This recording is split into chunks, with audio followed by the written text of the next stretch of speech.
Ô chéo à, thố mấy tùng nấu chén con hẻm ia.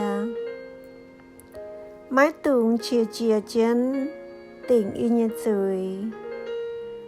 Ô chéo à, thố mấy khó liền ia.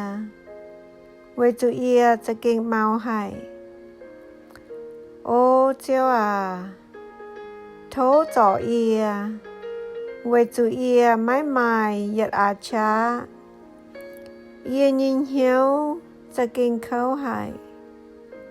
Ô chéo à, ia oi chú chúa thảo hải chặn. Mây chỉnh tai thính. Ô chéo à, thố mây huynh ruồn tài. Diều ia nhê mẹng. Với chú mây chiếp chúa nhê nắm ia.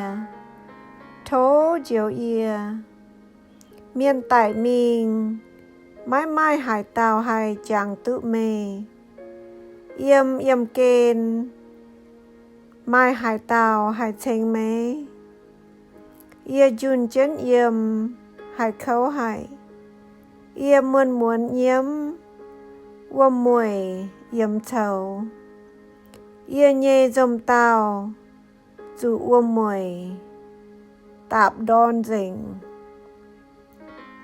Giao cao y nhiễm trình chung máy dàng. Lại uyên vắng y nhiễm trình búa mẹ. Mấy búa yết chung cho ổ như miền nà. Biao gọi y với chút chiếu mong hải y nhiễm như chìa.